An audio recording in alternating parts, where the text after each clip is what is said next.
하나님 나라는 말에 있지 않고 오직 어디에 있어요? 능력에 있습니다. 아멘. 가지고 전하고자 합니다. 세상의 나라들은 힘과 그 권력으로 나라를 통치하고 유지하죠. 되도록 그 통치 권력을 나 자신의 때에서 끊어지지 않고 자신의 후계에게 전달하고 그렇게 전달하고 싶은 마음이 인생에게는 참으로 간절하게 있는 것 같습니다. 그렇지만 이스라엘대로 그 방식으로 지금까지 이어져온 나라는 없습니다. 우리가 성경에서 보아온 아소르나 바벨론, 페르시아, 헬라, 로마 같은 그러한 거대한 제국들도 역사적 책에서 지금은 한 지면을 차지하고 자랑할 뿐인 것처럼 지금 우리가 사는 시대의 강대국이라고 하는 그 나라들도 영원할 수 없고 김일성, 김정일, 김정은 우리 눈에는 그들이 저 북한의 그 독재 정권이 영원할 것처럼 느껴질 때가 있지만 하나님의 시간 속에서는 끝을 향해 가고 있는 것을 우리는 믿습니다. 아멘. 영원한 힘을 얻고자 하는 그러한 인생이 추구하는 방식은 결코 영원할 수 없다는 것이죠. 아멘. 반면 예수님은 영원한 하나님 나라를 우리에게 가르쳐 주시고 있습니다. 아멘. 그리고 예수님은 그 영원한 하나님의 나라를 이루셨습니다. 아멘. 그리고 하나님의 백성들을 여전히 그 나라로 초대하고 있습니다.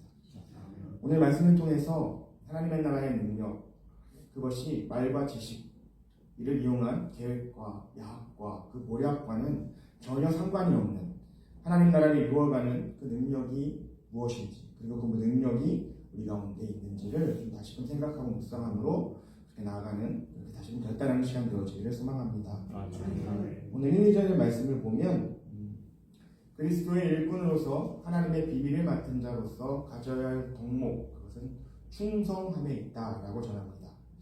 예수를 만나고 가장 귀한 복음을 깨달은 그러한 사도로서, 성도로서 복음을 전하는 일에 성실하게 감당하는 것, 충성스럽게 감당하는 것이야말로 주인에게 잘했다, 충성된 종아, 착한 종아라고 이렇게 칭찬받을 수 있는 일이기 때문이겠죠. 그런데 이렇게 충성되게 이 일을 감당함에 있어서 방해가 되는 요인이 있다라고 말씀합니다. 그것은 판단받는 것, 곧 평가받는 것입니다.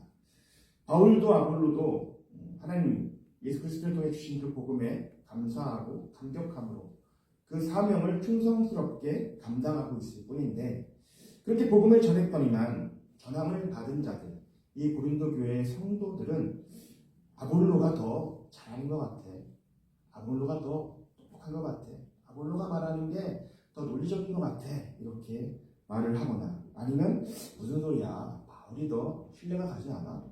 그가 우리 교회에 와서, 이곳에 와서 헌신했던 그러한 일을 생각해봐. 바울이 더 우리에게 헌신적이었고 더 귀한 복음의 말씀을 전해주었지 하면서 비교하는 것이죠. 아니면 이와는 반대로 누군가를 부족하다라고 탓하는 경우가 있다고 한다면 그 반대의 경우에는 너무나 그 복음보다 그 복음을 전한 그 사람에게 집중해서 그 사람 너무 괜찮다, 바울 너무 괜찮아, 옷도 잘 입어, 그렇게 말은 하지 않았겠지만 그런 식으로 사람을 칭찬하고 그 성실함에 주목하는 그러한 모습도 있었다는 것입니다. 그렇게 판단하는 것이죠. 복음 자체의 그 생명을 받아들이는 게 아니라 전하는 자에 집중하는 자들이 있었다라는 것입니다. 그렇지만 바울은 이러한 자들의 말, 그 판단하는 것들에 결국 그 마음을 흔들리지 않겠다라고 말하고 있습니다. 자신에 대해서 수근수근하며 평가하고 판단하는 것에 마음을 빼앗기지 않겠다라고 결단하는 것이고, 오직 주신 그 복음을 전하는 사명에만 집중하고 그리스도 예수만 바라보겠노라 라고 말씀하고 있는 것이죠. 3절부터 6절의 말씀을 제가 묵상한 것으로 한번 의역해서 전해드리겠습니다. 당신들은 자신들의 생각으로 나에 대해서 이러저러한 말을 나열하면서 판단하지만 그 판단이 내게 아무런 영향을 끼칠 수 없습니다. 설령 당신들이 나의 언변이 부족하고 내 혹시 그 발음이 어눌함을 지적한다고 할지라도 나는 그런 이유들로 스스로를 자책하지 않을 것입니다. 당신들의 그러한 판단이 나를 하나님 앞에 의로운 자인지 아니면 불의한 자인지를 결정할 수 없다는 것을 알기 때문입니다. 나를 판단하시고 심판하실 분은 당신들이 아니고 오직 하나님이십니다. 이 말은 내가 하나님께 의로운 자로서 판단받을 만한 그 자신이 있어서 드리는 그러한 말이 아닙니다. 내 지난 세월에 다메섹 도상에서 예수를 만나기 전까지 얼마나 하나님 앞에 범죄한 인생이었는지를 깨달았는데 어찌 지금 내가 복음을 전하고 있다는 그 이유만으로 스스로 의로운 자라고 하나님 앞에서 말할 수 있겠습니까? 그저 은혜로 받은 복음이기에 충성되이 따를 뿐입니다. 때가 이르러 주님이 오시면 그때 주께서 당신과 나 사이에 판단하실 것입니다. 나와 당신들 사이에 판단하시고 어둠에 감춘 것들을 주께서 드러내실 것입니다. 저와 여러분은 판단하고 있지는 않습니까? 관계하는 모든 사람들을 어느새 판단하고 정죄하기를 끊이지 않게 그렇게 하고 있지는 않습니까? 내 생각과 다른, 내 취향과 다름으로 인해서 내가 원하는 그러한 설교의 내용이 아님으로 인해서 전해지는 그 복음에 집중하지 못하고 설교자를 판단하지는 혹시 않았습니까? 몇 마디 말을 나눠보고 상대방을 평가하고 싶지는 않았습니까?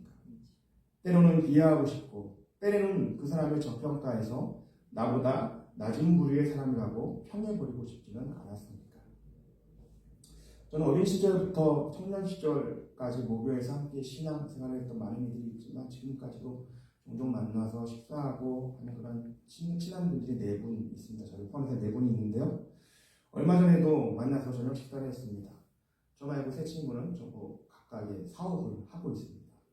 안타깝게 청년 때부터 그 3명은 원대한 꿈을 갖고서 사업을 시작했고 각자가 참으로 이쯤 되면 우리 나이쯤 되면 뭔가 좀 대단한 것을 이룰 수 있을 것이라는 그런 기대감으로 열심히 했지만 생각했던 것만큼 잘 되지 않았던 것 같습니다. 만나면 늘 성공했다는 얘기보다는 고된 그러한 일상들을 나누고 참으로 어려운 시절을 보내고 있다는 것을 이렇게 토로합니다. 그러면서 사업과 관련된 전문 용어를 쓰면서 서로 정보를 주고받으면서 한참을 그렇게 이야기를 하죠. 저도 나름 경제학과 출신이거든요. 그래서 완전히는 아니더라도 그들이 하는 이야기를 잘 알아들어서 그 대화에서 따가 되지 않기 위해서 열심히 귀를 기울여서 그 이야기들을 들어봅니다. 한참을 그렇게 이야기하다가 지치게 되면 이제 가정 이야기로 넘어가요. 그리고 자녀들 키우는 이야기로 넘어가고 그러다가 마지막에는 결국은 우리는 신앙의 이야기로 마무리가 되게 되어 있습니다. 신앙 이야기를 하는데요.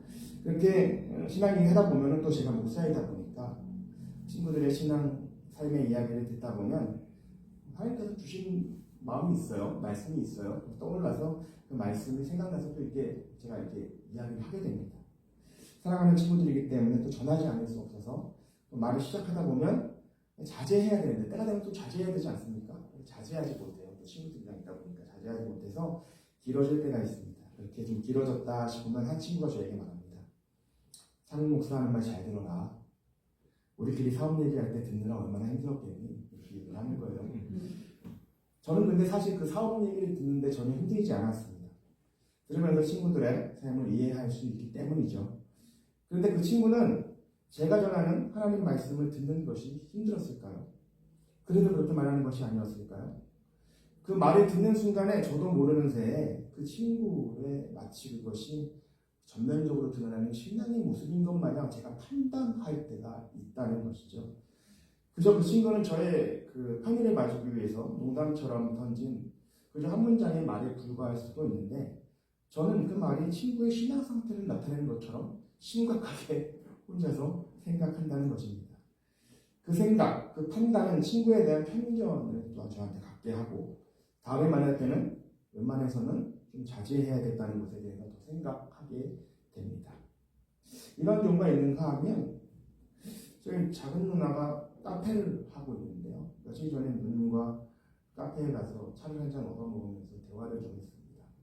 누님이 말하기를 요즘 우리나라에서 특히 서울에서 노방전도가 필요하겠니? 사람들이 교회를 몰라서 예수님을 몰라서 예수님에 대해서 못 들어서 안 믿는 게 아니잖아. 노방전도는 예수님에 대해서 듣지 못했던 그때에나 맞는 전도 방법이지. 이제는 우리가 삶으로 말씀으로 잘 살아서 그렇게 전해야 하지 않을까?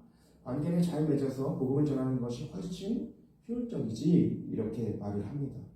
틀린 말은 아니잖아요. 그렇죠? 틀린 말은 아닙니다. 그런데 제가 대뜸 좀 강하게 온전히 그 누나의 말에 동의할 수 없다라는 식으로 제가 대답을 한 거예요. 노방전도는 전하는 자들에게 전도하는 삶을 살게 하는 선전과 연단의 시간이 되지.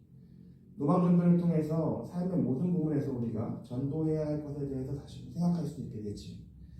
그렇게 전도가 참 귀한 것임을 깨달을 수 있는 시간이야 쉽지 않으니 전도가 참으로 쉽지 않다는 것을 깨닫고 전도의 어리석은 방법이 하나님께서 우리에게 주신 그러한 귀한 방법이라는 것에 대해서 그 말씀을 다시 생각할 수 있는 시간이 되지. 노방전도를 안 하면서 관계전도를 한다고 그 사람이 관계전도는 사명감을 가지고 할까? 하는 식으로 제가 좀 강하게 누나한테 이렇게 얘기를 했습니다. 왜 그렇게 얘기했을까? 그래서 오늘 설교를 준비하면서 드는 생각이 누나가 노방전도를 하기 싫어한다라고 내가 판단해버린 거 아닌가 하는 생각이 드는 거예요. 누나는 노방전도가 하기 싫다라고 말한 적이 없습니다. 그죠? 관계전도가 더 효율적이지 않을까라고 이야기했을 뿐인데 저도 모르는 사이에 그 말을 들으면서 누님은 노방전도를 싫어한다라고 판단해 버린 것은 아닌가 하는 것이죠. 이처럼 그런 판단은 내가 판단해야지 평가해야지 라고 생각하고 하는 것이 아니라 그냥 은연중에 우리의 마음에 들어온 생각이 자리 잡아서 내가 상대방을 그렇게 여기게 되는 그렇게 편견이 갖게 하는 그러한 효과가 생기게 되는 것입니다. 사무엘상의 말씀들을 보면 골리앗을 쓰러뜨린 다윗의 이야기가 있고요. 그 다윗을 보면서 사울왕이 굉장히 흡족해하고 참으로 이스라엘에 필요한 인재다라고 생각하는 그러한 장면이 있습니다. 또한 사울왕 자신이 아키에게 미혹돼서 힘든 시간을 보낼 때에도 다윗이 그 곁에서 수금을 연주함으로 인해서 사탄에게 충동되어지는 그 마음이 사울의 왕에게 있어서 충동되어지는 그 마음을 안정시키는 그러한 역할을 다윗이 했고요. 그러한 다윗에게 고마움을 느끼고 그러하니 다윗을 항상 그의 곁에 두고 싶었을 것입니다. 사울왕이. 그렇지만 언제 다윗에게 편견이 생겼습니까? 사울은 천천히로되 다윗은 만만히로다 라는 그러한 백성들의 소리를 들으면서 백성들이 다윗을 높이니까 사울왕은 시기하는 마음이 생기고 질투하게 되고 다윗이 하는 모든 말과 행동에 편견이 생겼기 때문에 죽이고자 하는 마음까지 갖게 되는 것이죠. 다윗에 대한 사울왕 그 인생의 판단이 이처럼 무서운 것입니다. 하나님 앞에 겸손하게 정직하게 마음을 내어드리지 못하면 사탄에게 미혹되는 그 인생은 부지불식간에 눈에 보이고 귀에 들리는 모든 일에 편견과 아집과 자기 주장으로 판단하여 비난하고 정죄함에 빠지게 됨을 우리는 보게 되는 것입니다. 판단하고 평가하고 싶은 유혹을 내려놓을 수 있기를 원합니다. 오직 재판관은 영원하신 아버지 하나님 외에는 없습니다. 아멘. 판단하고 싶을 때, 평가하고 싶을 때 말씀 앞에서 먼저 나를 겸손하게 비춰보는 그러한 지혜가 있기를 원합니다. 아멘. 그리고 그러한 상황 속에서 하나님의 뜻은 어디에 있는지 잠잠히 기도하며 묻는 시간을 가질 수 있기를 소망합니다. 이렇게 말씀을 판단하지 말라라는 말씀을 전하면은 그 말씀은 스스로에게 적용하는 겁니다, 여러분. 나는 판단하지 말아야겠다. 나는 다른 사람을 쉽게 판단하지 말아야겠다. 쉽게 평가하지 말아야겠다. 그런 생각을 저와 여러분 각자가 마음에 가져야 돼요. 누가 나에게 좀 기분 나쁜 말을 했다고 당신은 나를 판단해라고 적용하는 건 전혀 이 말씀과 관계가 없습니다. 그건 또 다른 이야기예요. 이 말씀 하나님께서 주신 말씀은 누군가에게 적용할 것이 아니라 바로 나에게 적용하는 것임을 다시 생각하며 들으시길 원합니다. 아멘. 고린도 교회 성도들이 다시 잘 돌이켜 생각하면서 깨달아야 할 것, 그것은 바로 그들이 복음을 받은 자라는 것입니다. 바울도 아볼로도 고린도 교회에 와서 예수 그리스도를 전하고 그 말씀대로 살아간다는 것이 무엇인지를 보이며 이들을 예수의 제자로 삼고자 수고하였습니다. 그렇게 이들이 들려진 그 복음에 주목하면서 예수 안에서 그 말씀 안에서 서로 교제하면서 서로 사랑으로 교회를 세워가는 그 일에 수고하기를 바랬지만 도리어 이들은 서로 대적하고 교만하게 되었던 것입니다. 그렇게 되었던 이유가 무엇이겠습니까? 6절부터 13절의 말씀을 저 또한 다시금 묵상하며 이렇게 보았습니다. 고린도 교회 성도들아, 너희가 복음을 전했는가? 너희가 예수를 직접 만났는가? 전애들은 복음을 겸손하게 받고 묵상하며 복음을 다른 이에게 전해야 할 사명이 있음을 잊어버리고 도리어 마치 가장 먼저 너희들이 복음을 알고 깨달은 사람처럼 스스로 복음을 알게 된 것처럼 자신을 높이고 자랑한다. 너희는 이처럼 교회에서 주인이 되어서는 교만하여서 왕노릇하려 하는데 너희에게 복음을 전해준 나 바울과 아볼로는 마치 세상의 끄트머리의 선자와 같이 처절하다. 어떻게든 그 누구라도 복음을 예수 그리스도의 구원을 깨달을 수 있도록 전하고 또 전하는 일에 충성을 다하고 있고 그 과정 속에서 박해를 받고 조롱이 있고 눈을 흘기며 어리석다고 시끄럽다고 비난을 듣는 것을 넘어서 생명의 위협까지 받고 있다. 언제 죽임을 당할지 알 수 없는 삶의 끝자락, 그 경계선에 있음을 느낄 때가 허다하다.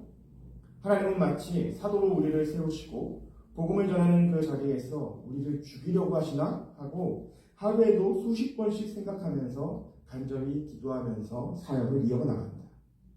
이 삶과 죽음의 경계에서 하늘의 천사들, 하나님의 천사들은 우리를 응원하고 있다는 그러한 믿음을 가지고 땅에서는 세상 사람들이 어리석다 여기며 무시함과 조롱할지라도 그렇게 하늘의 천사들이 우리를 응원하고 있음을 믿으며 인내하고 있다.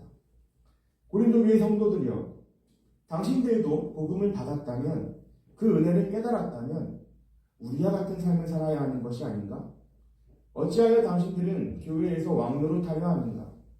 무슨 대단한 업적이 있길래 교만해져서 떵떵거리고 싶어 하는가? 나와 아볼로는 예수의 그 이름 때문에 세상 사람들이 다 어리석다고 하는 초라하고 비참한 삶의 지경에 놓였는데 너희는 우리가 전해진 복음으로 인하여서 도리어 서로 교회에서 더 높은 자라고 존귀한 자라고 다투고 있구나. 신앙인으로서 복음을 귀하게 여기며 이를 전하기 위해 수고하는 삶을 저 여러분은 살고 있습니까? 예수의 이름을 전하기 위해서 오직 그 사명을 가지고 익숙한 삶의 터전을 떠나서 위협 속에서도 복음을 전하고 있는 그 선교사님들의 그 삶을 기억한다면 매 순간 기도 없이는 주의 도우심 없이는 숨조차 크게 쉴 수 없는 그러한 영적 현장 속에서 살아가는 그러한 자들을, 그러한 복음의 전도자들을 기억한다면 오늘 우리의 삶의 모습은 하나님 앞에서 과연 자랑할 것이 있으며 떳떳할 수 있겠습니까? 복음을 전하는 삶을 살고 있는지, 복음으로 수고하는 직장생활, 가정생활, 그 어떤 사회 공동체에서 생활을 하고 있는지, 예수의 이름을 전해야 할 그 각 삶의 현장에서는 침묵하고 있으면서 도리어 교회에 와서는 불평하고 원망하고 대접받지 못하고 있음을 토로하고 있지는 않은지 우리들의 모습을 돌아보기 원합니다. 예전에 어떤 교회에서 겪은 일입니다. 한 집사님이 교회에서 예배드린 후에 화장실을 이용하고 나와서는 투덜투덜 거리셨습니다. 왜 불평했냐면 화장실이 청소가 잘 되어 있지 않았나 봐요.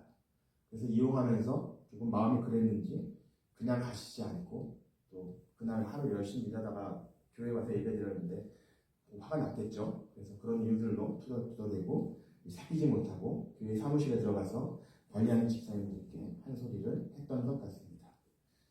한 소리 하고 그냥 잠시 하고 그렇게 갔으면 좋은데 그게 조금 길어졌나 봐요. 길어지니까 한 장로님이 나섰습니다. 이봐요, 아무개 집사, 그 정도 했으면 이제 그만해요. 어디 사회에서는 대놓고 큰 소리 한번 못 치는 양반이 교회라고 그렇게 하고 싶은 말이라고 다 쏟아내요. 이렇게 엄하게 야단치듯이 이야기할 겁니다.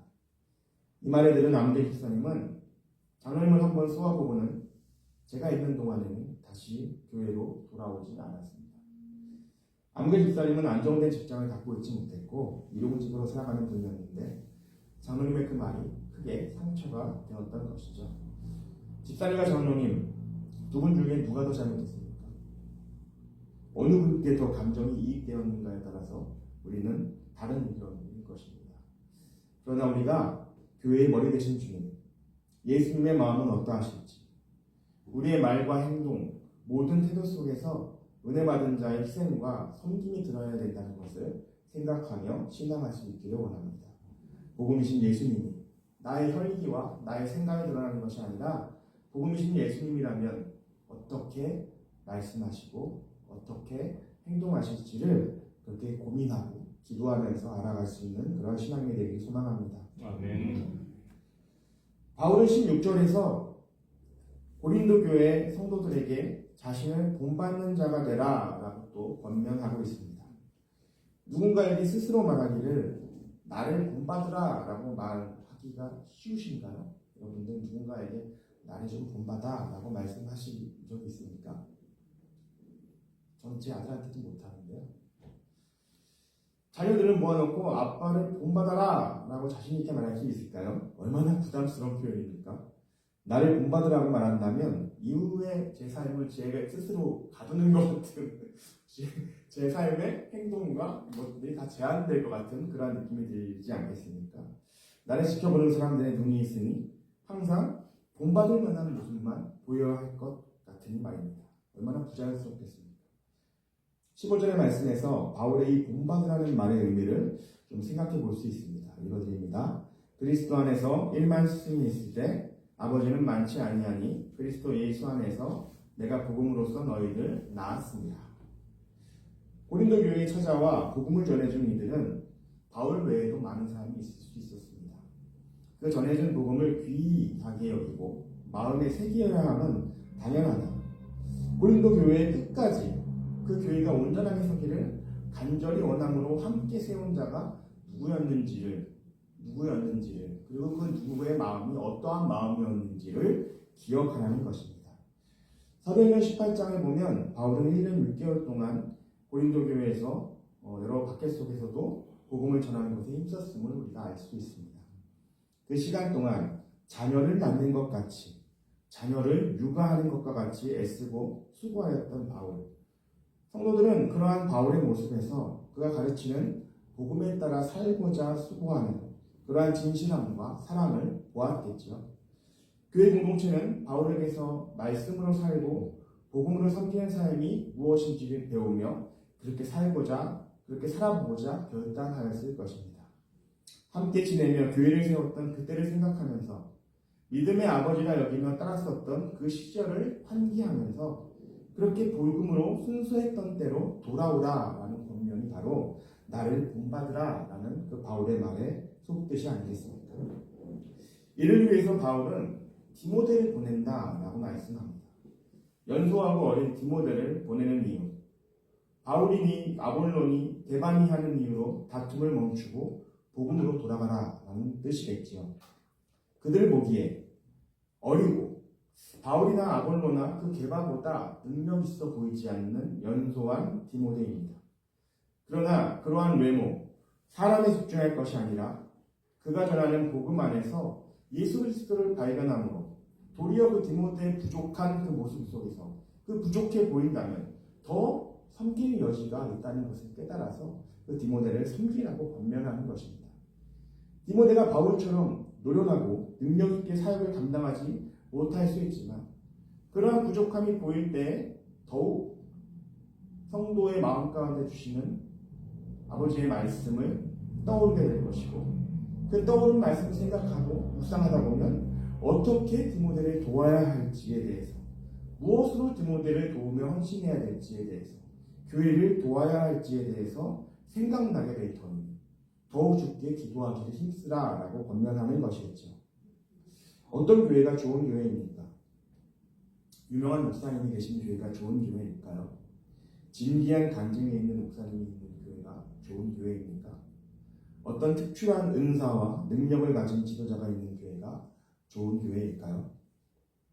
바울과 같은 아볼로와 같은 탁월한 말씀 전도자가 없더라도 겸손하게 서로를 대접하고 섬기며 예수 그리스도의 사랑 안에서 교제하는 교회가 하나님 기뻐하시는 좋은 교회입니다. 아멘. 우리 교회는 하나님 기뻐하시는 좋은 교회입니까? 네? 자신있게 대답들 좀 해주세요. 좋은 교회잖아요, 우리 교회. 우리 교회는 하나님 기뻐하시는 좋은 교회입니까? 아멘. 더욱 그렇게 되기를 소망합니다. 우리는 피차 서로 간에 섬겨야 할 대상을 항상 찾으며 대접하기를 수고하며 신앙하고 있습니까? 아니면 보여도 못 본 척하고 들려도 못 들은 척하고 내가 섬길 대상이 아니라고 내가 관여할 일이 아니라고 애써 부인하고 있지는 않습니까? 연소한 디모데, 부족한 디모데, 병든 디모데, 가난한 디모데를 찾아서 지극히 작은 자를 예수님으로 알고 대접하라고 말씀하신 그 말씀대로 섬기는 기쁨을 누리는 우리 소금만학교의 성도가 되어지기를 소망합니다. 아멘. 말씀 정리하겠습니다. 하나님 나라, 이 땅의 하나님 나라인 교회의 능력은 다른 것이 아닙니다. 주신 사명에 집중하여 주님 오시는 그날까지 충성을 다하는 일꾼, 그러한 일꾼이 되기 위해서 판단하는 자가 되어서는 안 된다고 말씀하십니다. 판단하실 분은 오직 다시 오실 예수 그리스도이심을 알고 그분을 닮아가기에 수고하며 먼저 자신을 말씀에 비추어 돌아보는 성도가 되어야 하겠습니다. 대접받고 인정받고자 하는 마음을 내려놓아야 합니다. 이 마음이 우리로 높아지게 하고 그만으로 치닫게 합니다. 우리 인생의 경주는 오직 복음을 전하는 삶에 있음을 놓치지 말고 내게는 그 무엇과도 바꿀 수 없는 가장 귀한 그 복음이 있기에 스스로 낮아질 수 있고 고난 가운데 처할 수 있으며 때로 조롱받을 수 있음을 믿음으로 받으며 그걸 그조차 감사할 수 있는 말씀으로 단단히 무장된 흔들리지 않는 성도가 되어야겠습니다. 아멘. 서두에서 말씀드린 것처럼 세상은 힘을 드러내고 억압하고 자신을 높이는 방식을 능력이라고 이야기하지만 교회의 능력은 십자가입니다. 아멘. 희생으로 높이 달리신 예수 그리스도만이 오직 교회의 능력입니다. 아멘. 주님의 희생과 섬김이 부활의 능력으로 나타났습니다. 예수님을 본받기를 수고하는 저와 여러분 되시길 다시금 소망합니다. 아멘. 저 여러분의 삶을 통해서 그저 옳은 소리라고 주장하는 우리 입술의 말이 아니라 우리 교회를 통해서 하나님 나라의 능력이 사랑과 섬김으로 펼쳐지는 놀라운 복음의 역사가 충만하게 일어나기를 이 시간 다시금 간절히 소망합니다. 아멘. 다시 찬양하고 기도하도록 하겠습니다. 기쁜 마음 있는 자 찬양하겠습니다. 슬픈 마음 있는 자, 슬픈 마음 있는 자, 목마름은 없는 자, 누구든지 부르시오. 예수 이름 부르시오. 그 이름을 믿는 자, 그 이름을 부르는 자, 그가 어떤 사람이 된그는 구원하리니. 은각은 내게 없으나 2절입니다. 은각은 내게 없으나 나 가진 건 너에게 주니 능력의 이름 예수라.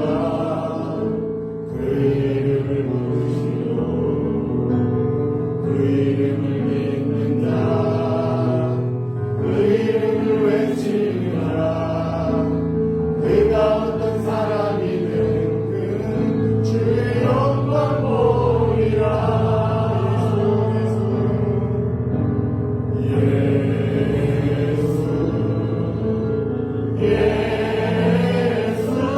예수로 능력의 그 이름 예수 나 외쳐 부르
그 이름을 외치리라.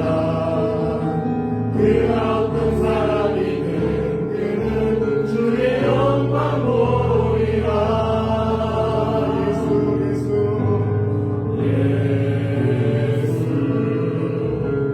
예수 능력의 그 이름 예수 나 외쳐 부르네.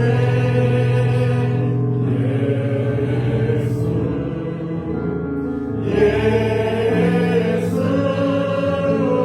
구원의 그 이름 예수 나 외쳐 부르네. 예수 그리스도 예수의 이름은 예수의 이름은 세상의 소망이요 예수의 이름은 전국의 기쁨이 있어요. 예수의 이름은 예수의 이름은 세상의 소망이요